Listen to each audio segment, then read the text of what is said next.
Nah, orang yang mengingkari perkara agama yang sampai orang awam pun tahu hukumnya, misalnya berzina, kalau kita tanya orang awam ya kawan, apa hukum berzina? Orang awam akan mengatakan haram, tidak akan mengatakan halal. Bahkan zina diharamkan oleh semua agama. Lalu orang mengingkari ini keharaman zina, dia katakan zina menurut saya halal kok, nggak ada haram. Maka orang ini kafir. Itu maknanya. Termasuk wajibnya sholat yang 5 waktu, sholat 5 waktu ya, bukan wajibnya sholat id. Kalau wajibnya sholat id atau hukum sholat id ini perkara yang bukan ma'lumun minadin bidarurah, karena perkaranya khilaf. Jelas ya kawan? Tapi sholat 5 waktu apa hukumnya? Kalau ada orang mengatakan sholat 5 waktu tidak wajib, maka kufur. Tapi kalau apa hukum sholat Idul Fitri tidak wajib, ini tidak apa-apa, nggak kufur, ndak. Karena memang ada khilaf ulama yang mengatakan wajib, ada yang mengatakan sunnah tidak wajib. Jelas ya kawan? Contoh yang lain, orang mengingkari puasa Ramadan. Apa hukumnya? Yani kewajiban puasa Ramadan. Ini puasa Ramadan tidak wajib. Hukumnya apa? Kufur, sebagaimana dalam kaidah ini. Dan bukan hanya perkara yang haram seperti zina, bukan hanya perkara yang wajib seperti ibadah, bahkan perkara yang halal, yang mubah pun, kalau perkara ini halal sudah disepakati, hatta orang bodoh, orang awam pun tahu kalau ini halal, lalu dia ingkari kehalalannya, maka hukumnya juga sama, hukumnya kafir. Contoh, halalnya air putih. Air ini, air minum ini, air yang memang air, bukan hasil mencuri, ya air itu, tidak ada tetesan khamr di dalamnya, jadi memang air untuk diminum. Lalu apa hukumnya? Kata dia haram. Hukum air ini mengatakan haram, kafir tidak? Kafir cuma. Kenapa? Karena kehalalan air putih ini ma'lumun minad-din bid-darurah. Atau nasi putih, nasi, tempe, nasi, haram kata dia. Kufur. Kecuali kalau nasi hasil apa? Mencuri. Kecuali kalau ada sebab dia mengharamkan nasi karena dia mungkin punya penyakit diabetes misalnya, yang memang tidak boleh nasi karena karbohidratnya tinggi misalnya, itu lain lagi. Itu pun tidak harus mengharamkan, tapi dia mengatakan bagi saya ini musibah kalau makan nasi. Ya. Baik. Nah, bagi para ikhwan yang sakit diabetes ya, ini teorinya gampang sekali supaya insya Allah sembuh. Yang pertama, zero karbo. Jadi jenengan jangan makan karbo sama sekali, karbohidrat. Karena makronutrisi makan kan 3 saja. Ini sedikit perlu disampaikan ya. Yang pertama karbohidrat, yang kedua protein, yang ketiga lemak. Nah, jenengan satu tok hindari karbohidrat. Jadi makan saja protein, makan ayam, daging. Protein itu ada 2, hewani sama nabati. Yang bagus hewani, jangan nabati. Tempe, tahu pun protein masih ada karbonya. Tapi di protein yang hewani itu nanti ada lemak, tapi lemaknya sehat, bukan gorengan kayak antum, doyana antum cuma itu. Jelas? Pertama ini, coba jenengan 1 bulan tok sembuh, biidznillah. Tapi diabetes tipe 2 ya, T2. Terus yang kedua, perbanyak puasa. Intermittent fasting, syukur-syukur bisa. Jadi boleh puasa intermittent fasting ya, bukan puasa syar'i. Minum air putih boleh, tapi tidak makan. Coba sehari tidak makan, 2 hari tidak makan. Saya pernah IF itu sampai 4 hari Pak, para ikhwan. 4 hari tidak makan, tapi air putih saja. Itu enteng badannya, itu detox luar biasa. Sembuh penyakit apapun, termasuk kanker-kanker yang ganas itu. Para ikhwan, itu bisa hilang dengan protein ini. Lebih bagus lagi nih, makan telur toh. Subhanallah. Kita selama ini kan berpikir telur itu bahaya, apalagi yang punya luka, punya apa. Ternyata dia justru telur itu luar biasa. Bahkan kalau bisa antum jadi manusia pemakan telur. Jadi sehari itu bisa makan telur. Kalau bisa antum makan telur 30 biji sehari, bagus. Cukup. Bagaimana caranya? Enak Pak, kalau rebus gitu ya enak, 2, 3 atau saya bisa enak. Bagaimana caranya? Jadi buat kayak bubur, telur 10 ceplok langsung lek-lek gitu. Masya Allah, sehat. So, coba yang punya kanker ya, apalagi yang diabetes. Terus yang ketiga, gerak. dan geraknya ini olahraga kan dua saja, kardio dan angkat beban atau untuk pembentukan massa otot. Yang penyakit diabetes yang bagus itu membentuk massa otot supaya nanti si otot itu menjadi tanknya, wadahnya gula tadi. Jadi olahraga yang paling bagus bagi penyakit diabetes adalah angkat beban. Dan angkat beban tidak harus pakai alat. Tidak pakai alat.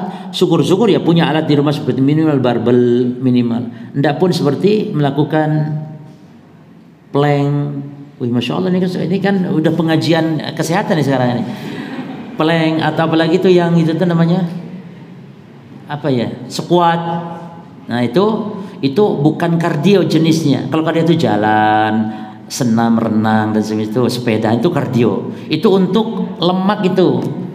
Lemak untuk membakar lemak kardio itu, tapi untuk otot, untuk penyakit gula perbanyak itu. Kalau plank itu kayak papan kan Pak, seret gitu. Push up, satu lagi apa ya? 4 cukup 4. Plank, push up, squat, satu lagi.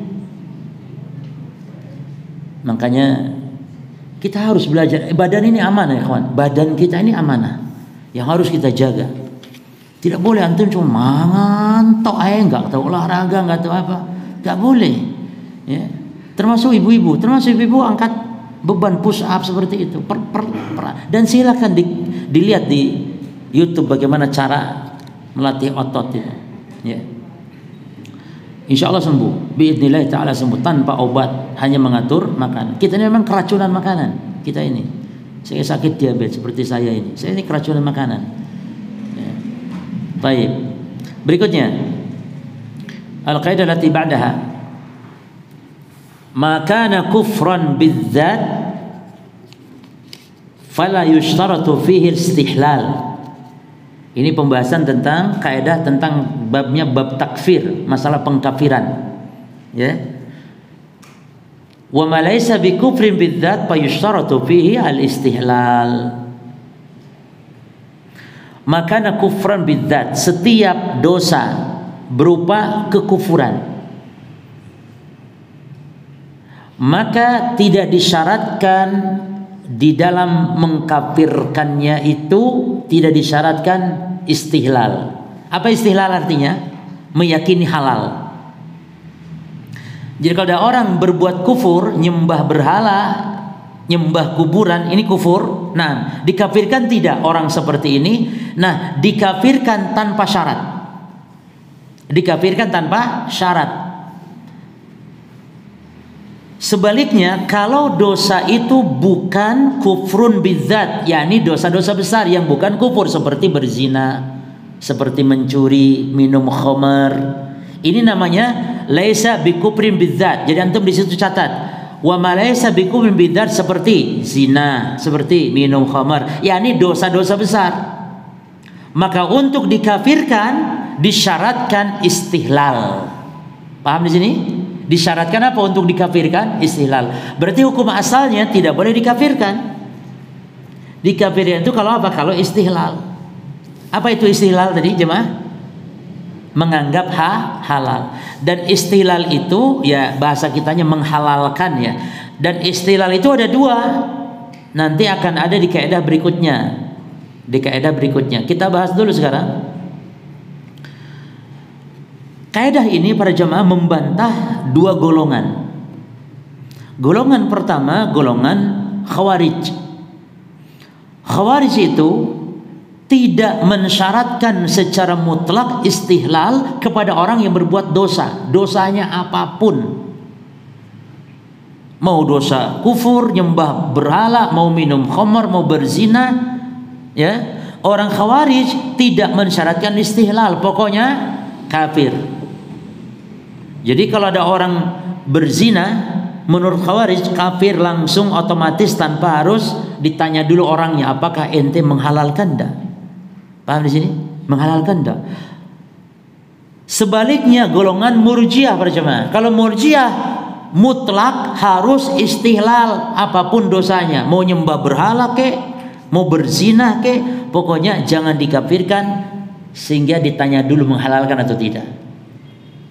Yani kalau ada orang Murji'ah melihat ada orang nyembah berhala, Ini kan kekufuran. Nah, kita tanya, wahai Murji'ah, ini orang yang berhala nih, dikafirkan tidak? Kata dia, tenang dulu. Kita harus tanya dulu. Yang nyembah berhala tadi tanya dulu. Ente ini nyembah berhala sekarang menghalalkan enggak nyembah berhala? Kalau kata ente menyembah berhala haram, maka ente tidak kafir. Masya Allah. Jadi tidak kafir. Adapun kalau Khawarij tidak perlu disyaratkan. Jelas ya? Jadi kalau kata Murji'ah, orang yang nyembah berhala kafir tidak kafir, sehingga harus disyaratkan apa dulu? Istihlal. Kalau meyakini halal kafir. Kalau meyakini haram maka tidak kafir. Subhanallah. Nyembah berhala tidak kafir? Tidak. Karena dia meyakini halal. Jadi disyaratkan harus istihlal. Yang tidak mensyaratkan istihlal secara total siapa? Secara mutlak siapa? Khawarij. Kalau ahli sunnah bagaimana? Merinci, dilihat dulu dosanya apa. Kalau dosa kufur tidak perlu istihlal, disyaratkan istihlal. Otomatis orang yang berhala kufur otomatis. Tapi kalau dosanya di bawah kekufuran disyaratkan istihlal. Yani kalau meyakini halal kafir. Kalau meyakini halal, kalau tidak meyakini halal tidak kafir. Ini ada orang berzina, ditanya, ente berzina ini menghalalkan zina tidak? Kata dia tidak. Aku tahu zina haram, tapi aku lakukan karena memang terpaksa. Ya maksudnya terpaksa, dia aja yang tidak kuat gitu. Akhirnya kafir tidak orang ini? Menurut kita ahli sunnah? Ada orang berzina mengatakan zina haram, dia yakini zina haram, tapi dia berzina. Menurut ahli sunnah kafir tidak?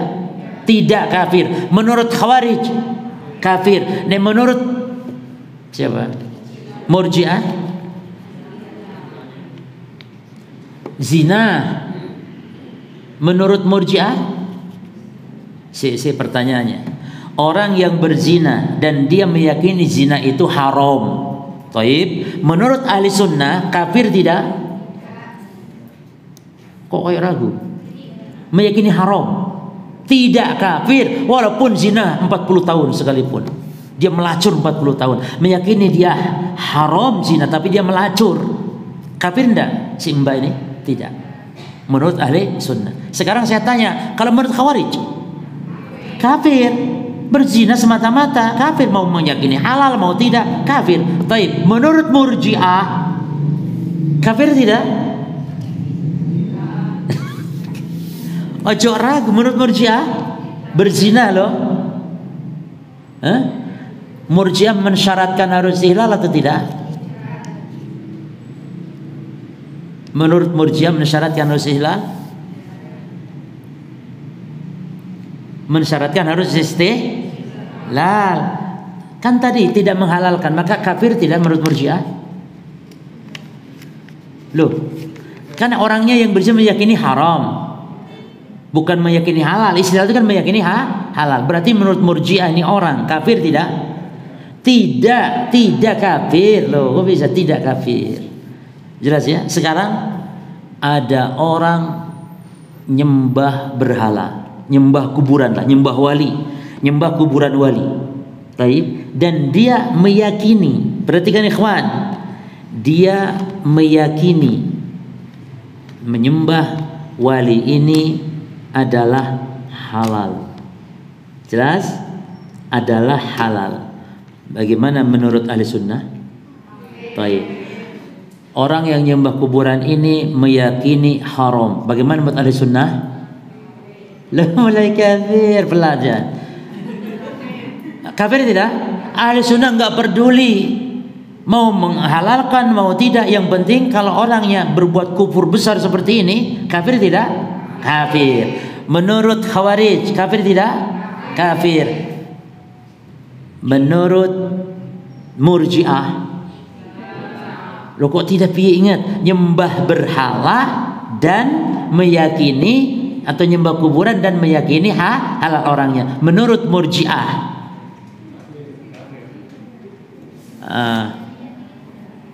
rada bingung. Kita harus pahami, orang Murji'ah itu mereka mensyaratkan istihlal secara mutlak, tanpa merinci dosanya apa. Yani harus disyaratkan. Orang mau nyembah berhala, orang mau berbuat dosa besar. Berarti para jamaah akidah Murji'ah ikhwan, berkaitkan mengkafirkan kalau dalam perkara dosa besar itu kita setuju ahli sunnah. Betul tidak? Betul tidak? Kita ahli sunnah sama-sama setuju dengan Murji'ah di poin mengkafirkan pelaku dosa besar. Disyaratkan apa? Istihlal. Cuman yang kita tidak setuju ketika berbuat dosa kufur pun Murji'ah mensyaratkan apa? Ini yang kita tidak setuju. Jadi kawan ahli sunnah itu baik dalam masalah takdir, dalam masalah iman, itu satu poin kita setuju dengan Murji'ah. Di poin lain pun kita setuju dengan Khawarij. Namun kita tengah-tengah karena di poin di kelompok Murji'ah ada poin yang kita tidak setuju. Di poin Khawarij pun ada yang kita tidak setuju. Jelas di sini? Nah sekarang orang yang nyembah kepada berhala atau nyembah kepada kuburan dan meyakini halalnya perbuatan ini menurut ahli sunnah kufur. Jelas apa? Sekarang menurut Khawarij kufur. Menurut Murji'ah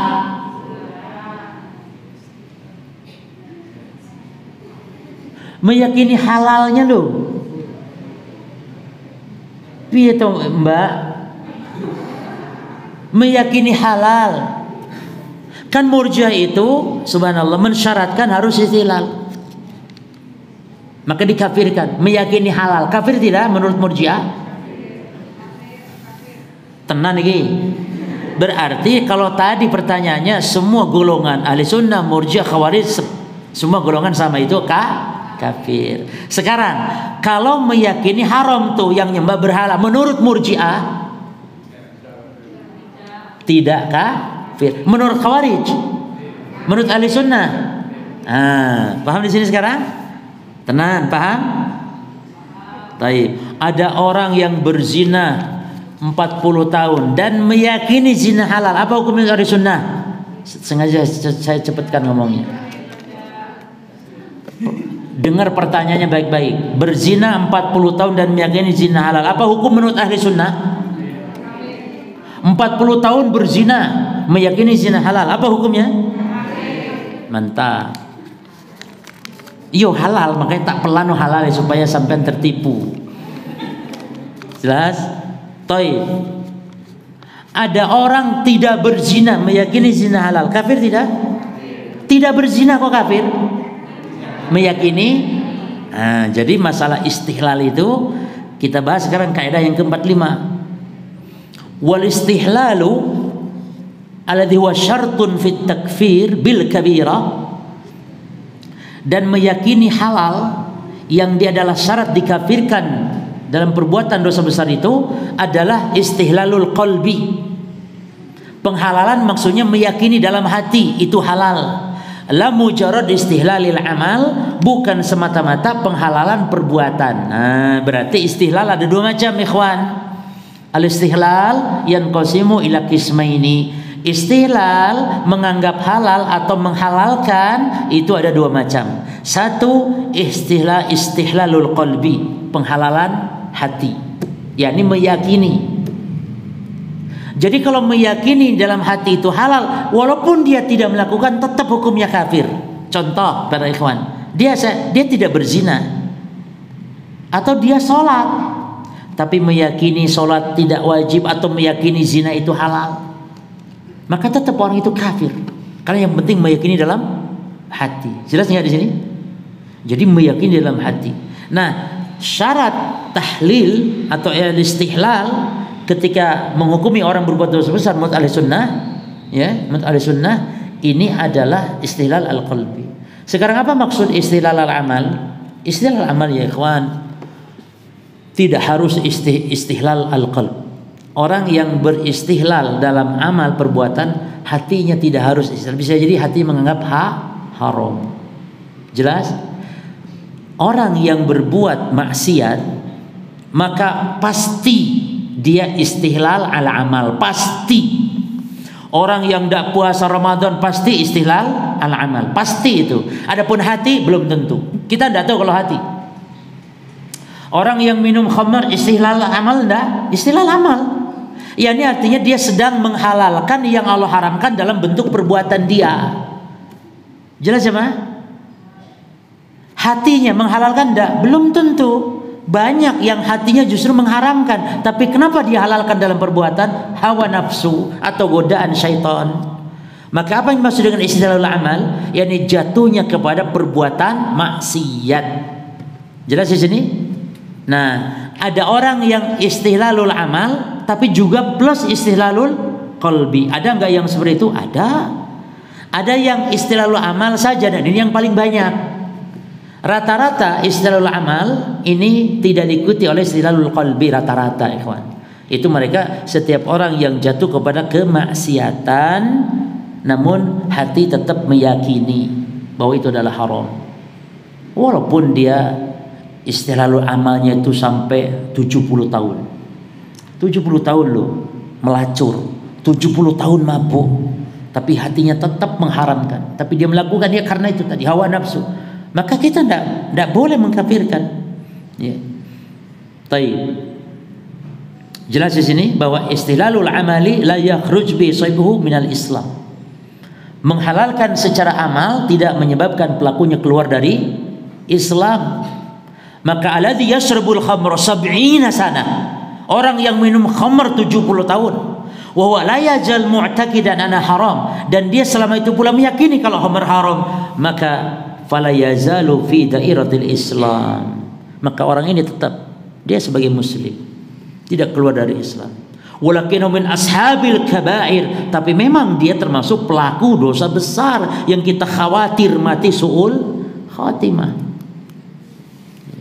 Nah, sekarang ikhwan kita praktekkan ini sebagaimana orang-orang Khawarij yang banyak keliru dalam hal ini. Perhatikan ikhwan. Pemerintah yang membuka tempat-tempat pelacuran, atau pemerintah yang mengizinkan, mengeluarkan izin pabrik khamr, pabrik rokok dan semua yang haram. Perhatikan ikhwan kaidah ini. Atau pemerintah mengizinkan bank-bank ribawi di negaranya misalnya. Maka pemerintah ini tidak boleh dikafirkan dulu. Kenapa? Karena bisa jadi dia hanya mustahilun menghalalkan riba, menghalalkan pelacuran, menghalalkan bank-bank riba, tapi hanya dalam amal karena butuh fulus, butuh cukai, butuh pajaknya dan semisalnya, tapi hatinya tetap mengharamkan. Maka ini kan kita sembarangannya di antara kelompok Khawarij. Setiap pemerintah yang memberi izin untuk pelacuran, adanya diskotik di suatu kota atau wali kota, langsung dikafirkan wali kota. Tidak boleh, karena dia memang istihlal, tapi pada dasarnya istihlal apa dulu? Istihlalul qalbi, baru istihlalul amal, baru nanti istihlalul qablinya. Kita harus klarifikasi, konfirmasi. Tidak boleh kita memastikan, oh pasti hatinya juga pasti menghalalkan, itu buktinya mengizinkan. Kalau dia nggak menghalalkan, enggak. La ya jemaah, bisa orang itu menghalalkan secara amal, tapi tidak secara hati. Jelas di sini? Jadi kan kalau Khawarij langsung pemerintah yang memberi izin pabrik khamr kafir. Lah, memang istihlal dia, tapi istihlalul amal pada dasarnya. Paham nggak di sini para ikhwan? Istihlal. Baik. Sekarang kaidah berikutnya. At-takfiru. Ini pembahasan kita masih bab takfir, dan ini sangat penting supaya antum tidak menjadi orang-orang Khawarij, supaya kita terpelihara dari pemahaman orang-orang Khawarij.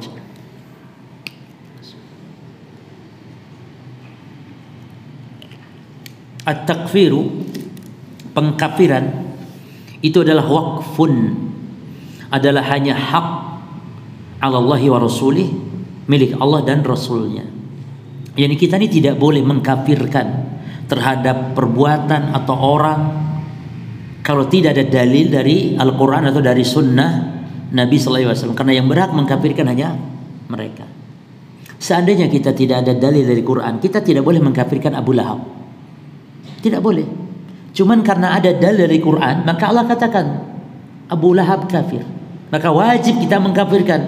Justru kalau kita tidak mengkafirkan Abu Lahab, kita yang kafir. Jelas?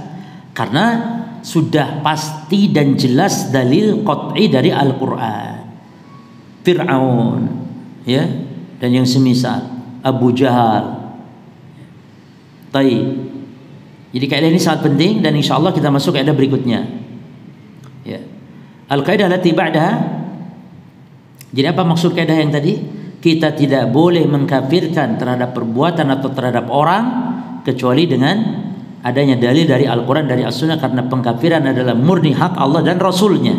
Nah, sekarang kaidah yang ke-47, Al-Qaidatu As-Sabi'atu wal Arba'un. Kaidah 47. Ini juga kaidah yang sangat penting diketahui oleh ahli sunnah, oleh para penuntut ilmu. Takfirul af'al, pengkafiran terhadap perbuatan itu tidak la yastalzimu, tidak berkonsekuensi, tidak mengharuskan, tidak secara otomatis takfirul a'yan, kafir pula, mengkafirkan pula kepada person orangnya. Inilah ahli sunnah yang membedakan dengan khawarij. Jadi ahli sunnah itu membedakan mengkafirkan perbuatan al-fi'il dengan mengkafirkan al-fa'il, pelaku. Tapi kalau khawarij ya ikhwan, itu kaedahnya dibuang la-nya. Kalau khawarij, maka la ini yang membedakan kita dengan khawarij, la ini. Jadi kalau khawarij apa? Takfirul af'al, terus takfirul af'al kalau menurut khawarij yastaljim, mengkafirkan perbuatan itu konsekuensi, ya kafir pula orangnya. Jadi kalau orang berbuat kufur, pasti orangnya juga langsung kafir. Kalau kita enggak, orang berbuat syirik belum tentu orangnya langsung divonis musyrik. Karena berbeda kita dalam menghukumi antara pelaku dan menghukumi perbuatan. Jelas di sini? Maka takfirul af'al la yastalzimu takfirul a'yan. Kecuali illa takfirul a'yan, nih maksudnya. Takfirul a'yan personal, kecuali ba'da thubuti syurut wa intifa'il mawani', kecuali telah terpenuhi syarat-syaratnya dan tidak ada penghalangnya. Jadi dikafirkan secara personal kalau ada syarat-syaratnya terpenuhi dan tidak ada penghalangnya, dan syarat lawannya adalah penghalangnya berarti. Dan syaratnya ini ada 6 para jemaah. Ada berapa? Ada 6. Taib. Asyartul awal, nanti al-mani'nya berarti lawannya. Asyartul awal al-aqlu, berarti wa mani'uhu apa? Al-junun, gila. Jadi kalau ada orang gila mencaci maki Allah, perbuatan mencaci maki Allah, kafir tidak Pak? Kufur tidak? Kufur. Terus nih orang gila yang caci maki Allah, kita kafirkan? Ente kafir ya akhi.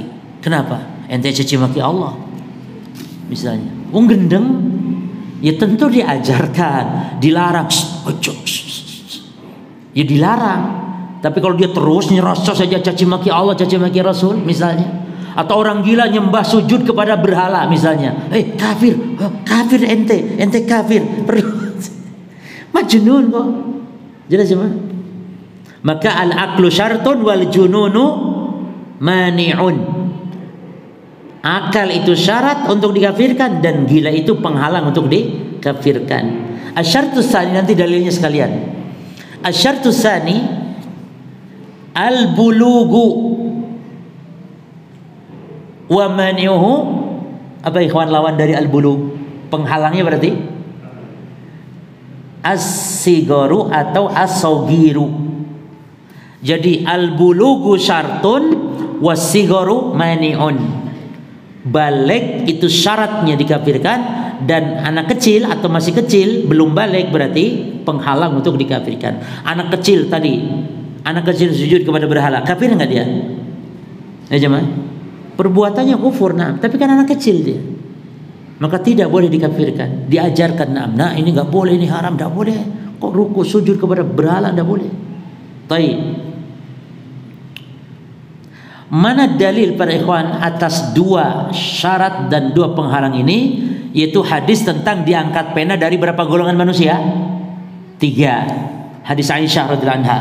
Rufi'al qalam an salasah, diangkat pena dari 3 golongan manusia. Yang pertama, ani naim hatta yastayqid, orang yang tidur sampai terbangun, wa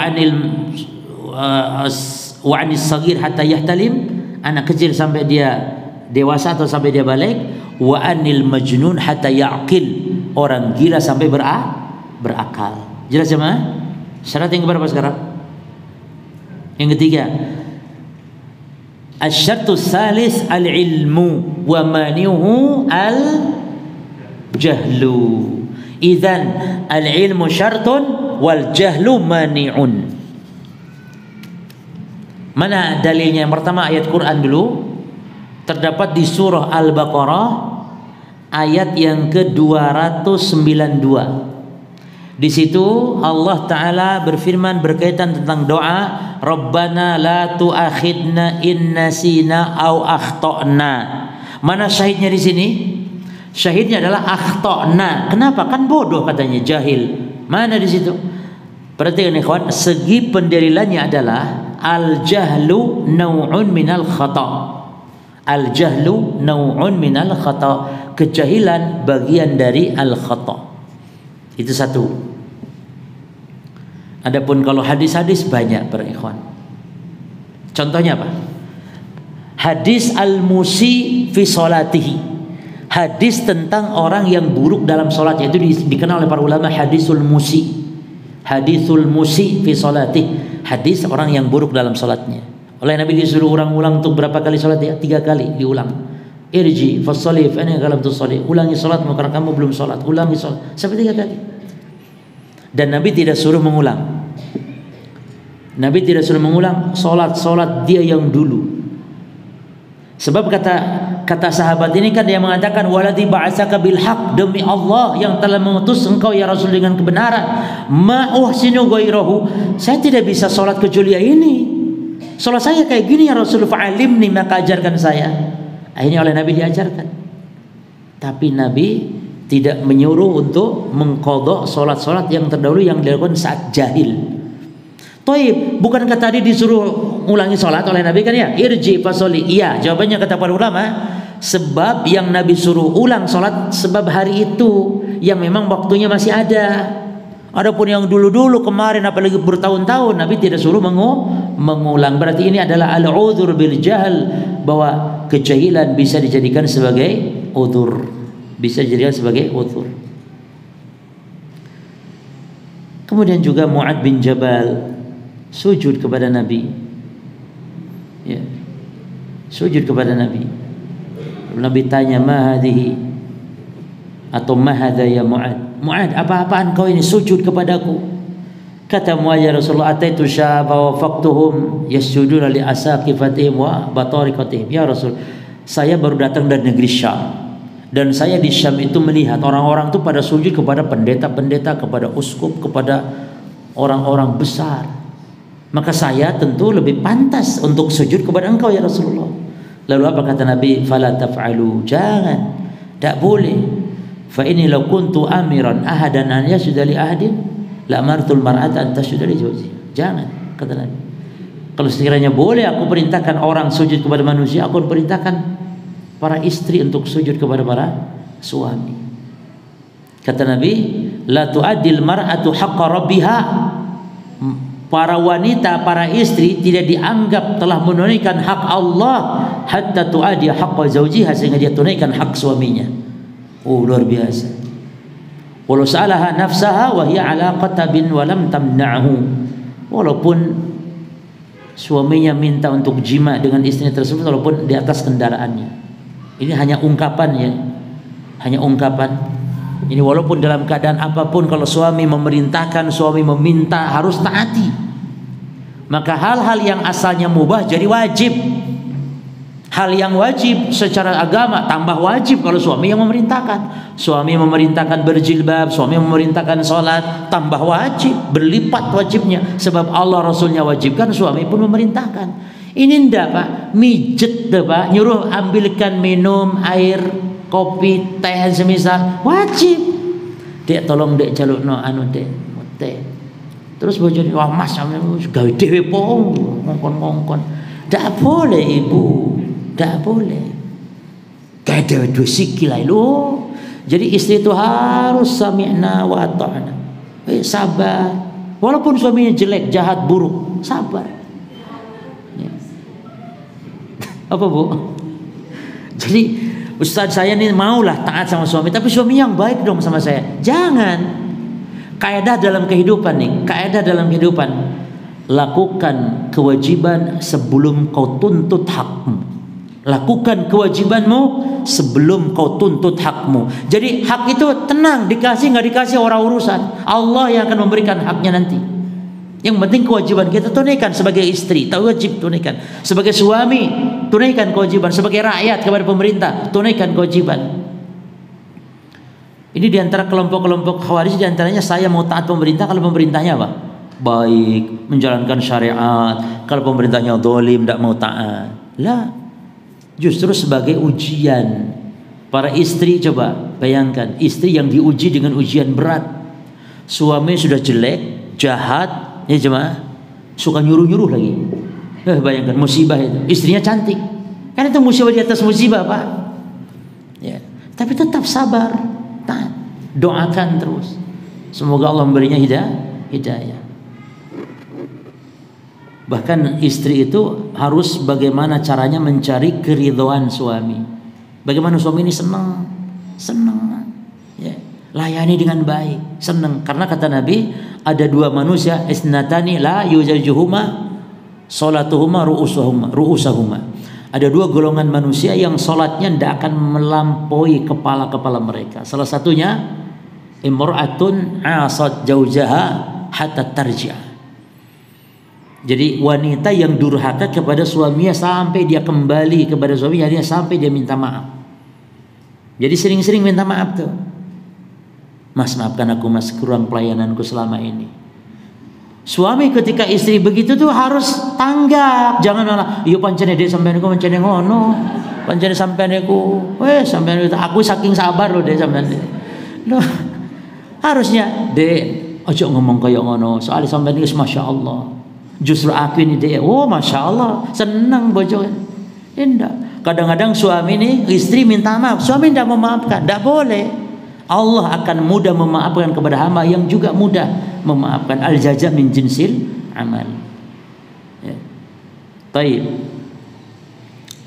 Mana tadi kaidahnya di sini? Yang keberapa sekarang? Keempat, asyartur rabi'. Al-ikhtiyaru wa mani'uhu, lawan dari ikhtiar al-ikrahu. Al-ikrah apa al-ikhtiar? Ikhtiar itu kemauan sendiri tanpa ada paksaan. Berarti lawan dari ikhtiar apa para ikhwan? Al-ikrah. Maka al-ikhtiar syartun fit takfir wal ikrahu mani'un. Berarti al-ikhtiar syaratnya dan penghalangnya berarti dipaksa. Maka orang yang dipaksa mengucapkan kufur, mengamalkan kekufuran, boleh seperti Ammar bin Yasir. Surah An-Nahl 106 dalilnya. Man kafara billah min ba'di imani. Siapa yang kufur kepada Allah setelah beriman, maka bahaya kufur. Illa, kecuali kata Allah, man ukriha wa qalbuhu mutmainnun bil iman, kecuali yang dipaksa. Ya, yang dipaksa sementara hatinya tumanina dalam iman. Ayat ini surah An-Nahl tadi turun berkaitan Ammar bin Yasir para jamaah. Sekeluarga disiksa. Ibunya Sumayyah, ya Ummu Ammar. Bahkan wanita yang meninggal dalam Islam, yang darah pertama wanita yang mengalir demi agama adalah darah seorang perempuan. Itu Sumayyah, Ummu Ammar. Jadi luar biasa. Makanya para ikhwan, yang dimaksud suami atau laki-laki itu setingkat di atas perempuan, bukan dalam masalah kemuliaan, bukan. Berapa banyak mungkin wanita lebih banyak kemuliaan daripada laki-laki. Banyak wanita mulia. Jadi yang dimaksud setingkat di atas itu dalam hal nafkah, dalam hal kepemimpinan, dalam hal kepemimpinan. Karena laki-laki yang memang diciptakan Allah memang untuk menjadi pemimpin. Ar-rijalu qawwamun 'ala an-nisa. Dan dalam hal nafkah, maka ibu-ibu tidak wajib memberi nafkah kecuali sistemnya membantu. Suami mungkin kurang, istri membantu. Sementara istri mungkin bisa dia bekerja barangkali, bisa merajut jualan apa online, masya Allah bisa bantu. Tidak apa-apa, itu bagus. Tapi tidak ada kewajiban. Yang berkewajiban memberi nafkah adalah para suami. Ya. Jadi dalam hal kepemimpinan, bukan dalam hal kemuliaan. Maka suami yang memimpin. Kalau ada apa-apa di rumah, yang keluar siapa? Suami. Jangan ada orang ngetuk pintu, bojone suami ngomong, "Dek, duluan dek sopo." Loh, ya sampean tau bojo suami laki-laki. Ada suara apa di luar? "Dek, duluan dek sopo." Loh, ya sampean tau Mas, sampean lanang. Dilihat. Ini udah banyak kasusnya. Banyak kasus itu. Jangan istri yang lihat sesuatu. Ada kecoa, ada apa? Oh no, lanang yang takut kecoa aja Mas. Jika kita kecoa, dek, ada apa Mas? Kecoa dek, bojone. Subhanallah. Ya. Jadi kalau dalam hal kemuliaan banyak wanita-wanita yang artinya lebih mulia. Lihat darah pertama yang menetes dalam jangka jihad di jalan Allah, darahnya Sumayyah. Harta pertama yang diinfakkan di jalan Allah dalam Islam, harta siapa? Khadijah. Hati yang pertama kali menerima iman, hatinya siapa? Hati yang pertama iman kepada Rasul, hati siapa? Khadijah, perempuan. Maka the power emak-emak, masya Allah. Jadi kekuatan yang luar biasa. Jadi jangan kau remehkan emak-emak para ikhwan. Ya. Laki-laki banyak sukses, di belakangnya ada siapa? Laki-laki banyak sukses, di belakangnya ada istrinya, wanita. Makanya semakin, karena banyak doa-doa keberkahan dari para istri, sehingga suami semakin sukses dunia akhiratnya karena ada istrinya. Makanya kalau antum ingin semakin besar sukses, berarti supaya semakin banyak yang mendoakan, berarti jadi bahas, engkau mak marah, jadi bahas. Taib, sekarang al-ikrah itu ada dua macam. Al-ikrah ada dua macam. Dan arti ikrah secara bahasa tadi dipahami ya. Yang ikrah itu artinya hal yang dipaksa di luar kemampuannya. Taib. Al-ikrah ada berapa macam? Ada dua. Yang pertama, al-ikrahu al-mulji'u atau ikrahu tam namanya. Al-ikrah al-mulji'u atau al-ikrahu at-tamu atau al-ikrahu al-kamil. Apa artinya jemaah? Antum sudah tahu mungkin dari bahasa-bahasa yang tadi? Dipaksa yang secara at-tam, al-kamil, sempurna. yakni keterpaksaan ya yang pada seseorang tidak ada lagi yang tersisa ya atau bukan tersisa wa alladhi yaqa ala nafsil mukrah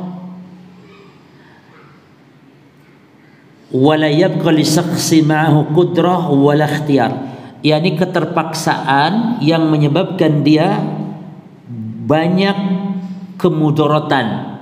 Contoh, perhatikan ikhwan, dibunuh.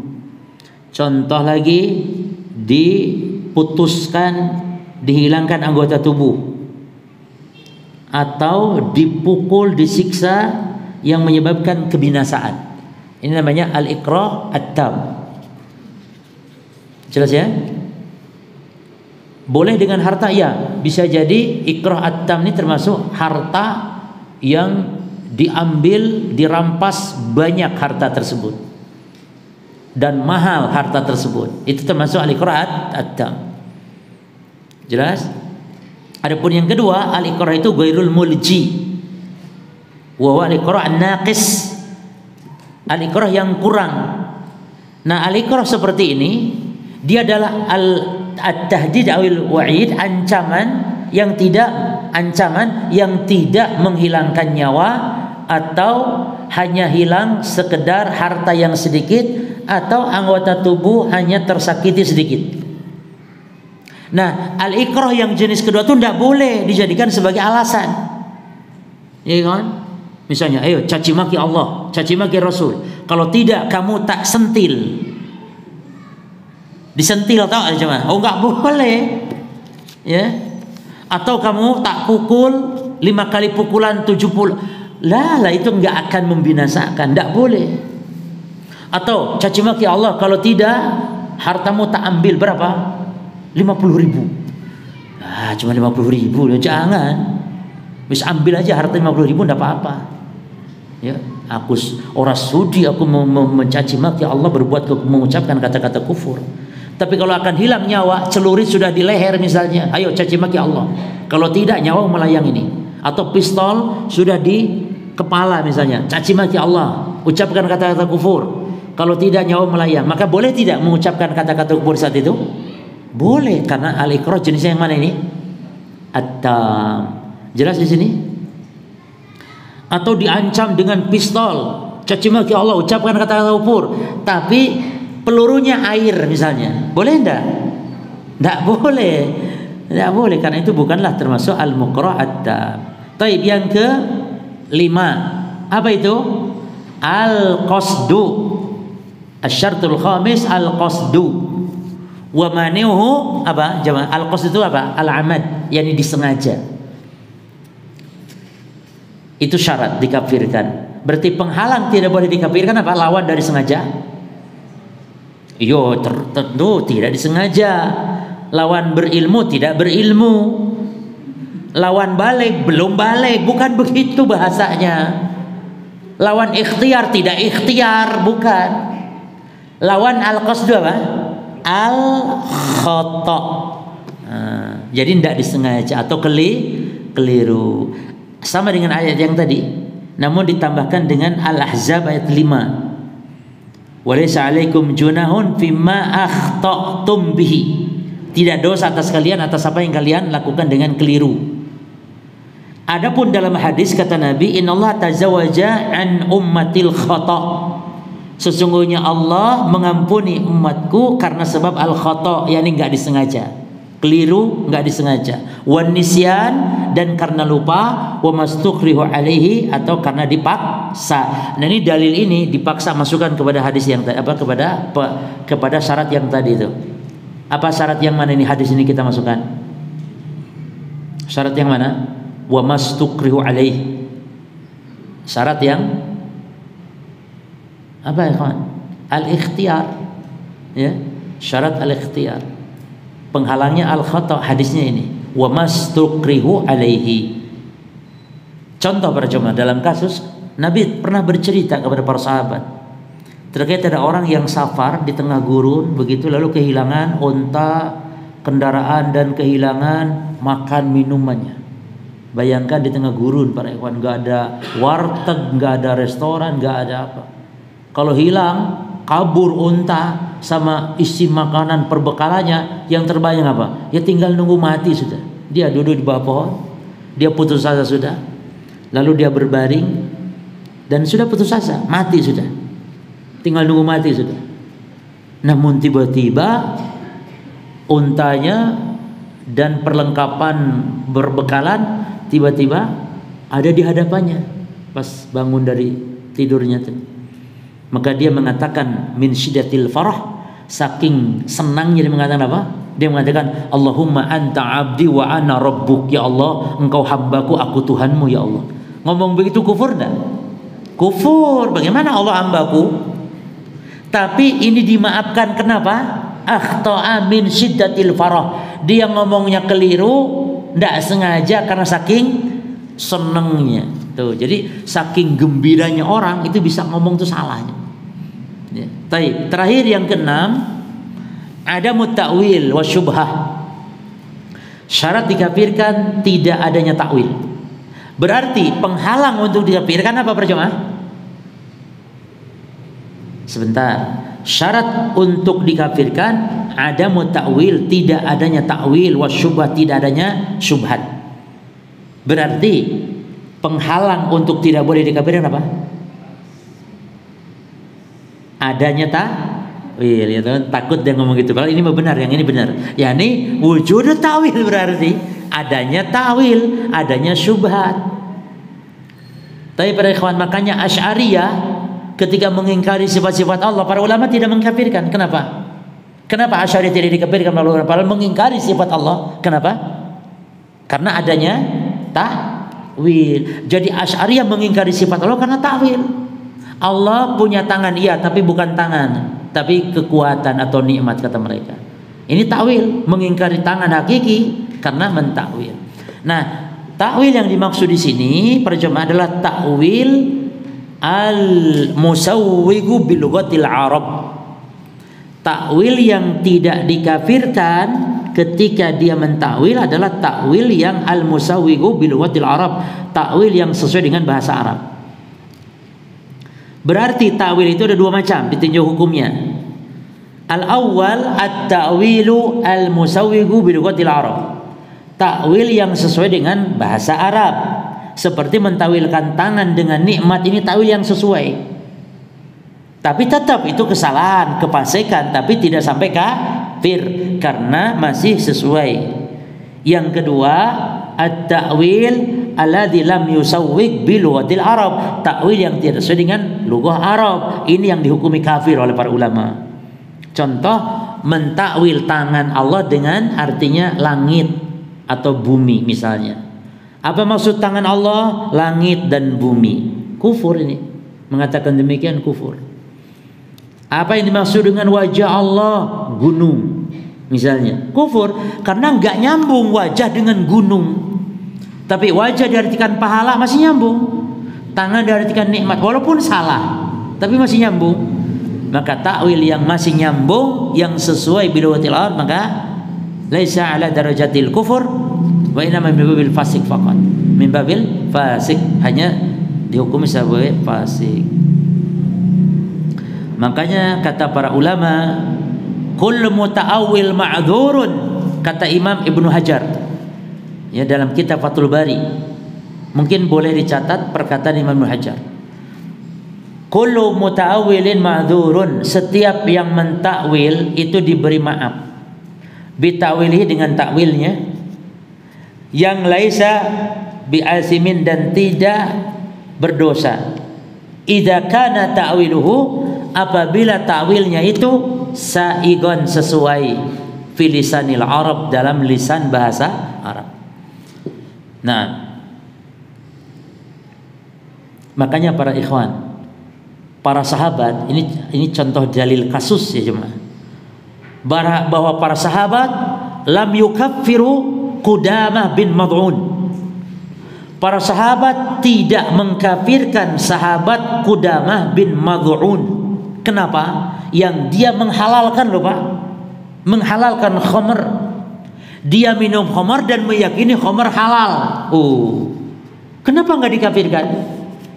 Karena dia ada salah paham terhadap ayat, ada syubhat terhadap ayat, dia takwil yang salah terhadap ayat, yaitu surah Al-Maidah ayat 93. Di mana kata Allah, laisa 'alal ladzina amanu wa 'amilus sholihat junahun fima ta'imu idza mattaqau. Yani kata Allah, bagi orang beriman yang beramal soleh itu tidak berdosa kalau mencicipi khamr. Ya, idza mattaqau, kalau bertakwa tidak masalah. Maka para sahabat, oh berarti ini musibah, ini ada takwil ini, gitu. Makanya pernah ketika Qudamah bin Ma'dum minum khamr, maka Umar mengatakan, nanya, "Ma yahmiluka 'ala dzalik?" Apa yang membuat kau bisa menghalalkan khamr ini, minum khamr, kata Umar. Lalu dia jawab dengan ayat ini, laisa 'alal ladzina amanu wa 'amilus sholihat, dan seterusnya. Lalu kata dia, wa inni minal muhajirin al-awwalin, saya kan termasuk orang yang ikut perang ahli Badar, saya ikut perang Badar, saya juga muhajirin, kata dia. Artinya orang soleh gitu loh, orang bertakwa gitu loh, sehingga saya boleh minum karena saya ahli Badar, saya itu juga muhajirin. Akhirnya Umar tahu, wah ini memang lagi kena syubhat ini. Akhirnya kata Umar, ajibur rajul, ayo jawab si fulan ini, siapa namanya, Qudamah ini, jawab. Lalu orang pada diam, nggak berani menjawab karena harus menafsirkan. Akhirnya faqala Ibnu Abbas, akhirnya Umar berkata kepada Ibnu Abbas, ajibhu Ibnu Abbas, jawab, karena Ibnu Abbas ahli tafsir. Lalu oleh Ibn Abbas dijawab, innama anzalahallahu udhran lil madhina liman syaribah qabla an tuhram atau qabla an tuharram. Kata Ibn Abbas, ayat itu boleh minum itu dulu sebelum diharamkannya khamar. Tapi setelah turun Al-Maidah 90, turun Al-Maidah 90, innamal khamru wal maisir dan seterusnya, khamar haram secara mutlak. Dulu kan sholat masih boleh. Akhirnya ketika sholat pada mabuk tuh sahabat baca ayat salah, kawan. Akhirnya minum jangan sedang sholat, tapi di luar sholat masih boleh. Masya Allah jemaah. Dulunya sahabat minum khamar sambil sholat, ketika mabuk bacanya salah, ya. Salah dia, akhirnya dilarang. Nah ketika boleh di luar sholat, akhirnya urutan ketiga dilarang total, baik dalam sholat ataupun di luar sholat, mutlak haram. Jadi khamar itu turun pengharamannya 3 fase, ikhwan. Fase halal, ya, dan halal dalam sholat, lalu diharamkan hanya dalam sholat, lalu halal di luar sholat. Yang ketiga haram secara mutlak. Jadi Qudamah bin Madun kenapa menghalalkan khamar? Karena apa ikhwan? Karena ada syubhat di kepalanya, salah paham terhadap ayat. Demikian pula Ibnu Abbas, para jemaah ahli tafsir pernah keliru ternyata. Yaitu beliau menghalalkan riba fadl. Ibnu Abbas menghalalkan riba.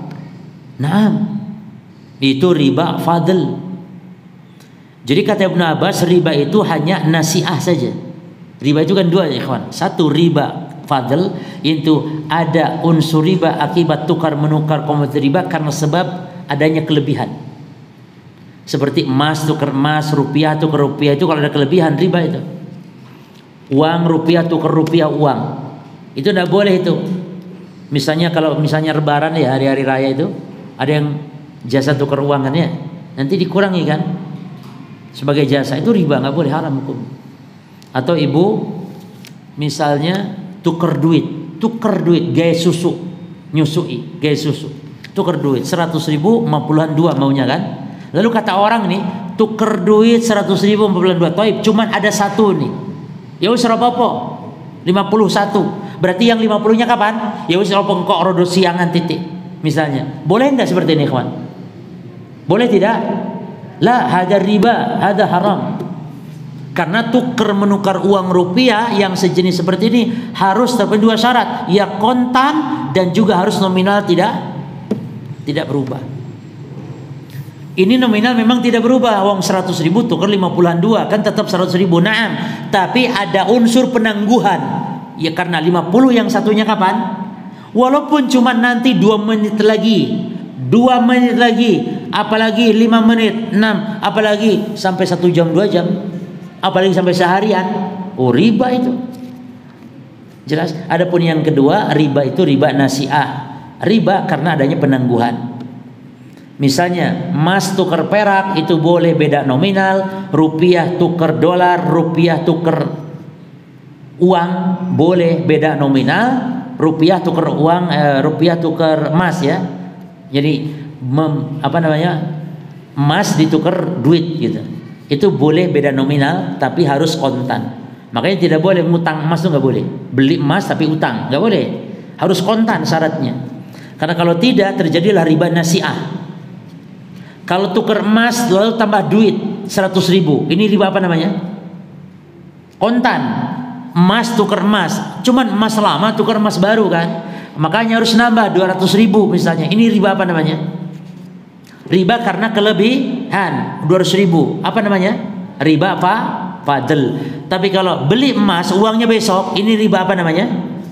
Riba nasiah. Nah kata Ibnu Abbas, riba itu hanya ada pada riba nasiah. Kenapa? Karena ada hadis Nabi, innama riba fin nasiah, sungguhnya riba ada pada nasiah. Ternyata para ikhwan, maksud hadis ini bukan berarti menafikan riba fadl, tapi maksudnya riba yang paling berat itu riba nasiah, karena ini riba zaman jahiliyah dulu. Ya, tapi Ibnu Abbas salah paham. Coba bayangkan Ibnu Abbas kelasnya Bahrul Ummah, kelasnya lautan ilmu dari umat ini, tapi bisa keliru dan tidak dikafir. Apa berani kita mengkafirkan Ibnu Abbas? La. Oleh karenanya tidak dikafirkan ketika adanya syubhat, ya, ketika adanya takwil, keliru ya. Ketika adanya syubhat tidak boleh dikafirkan.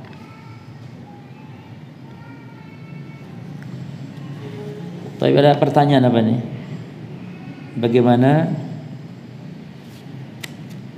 Bagaimana kaidah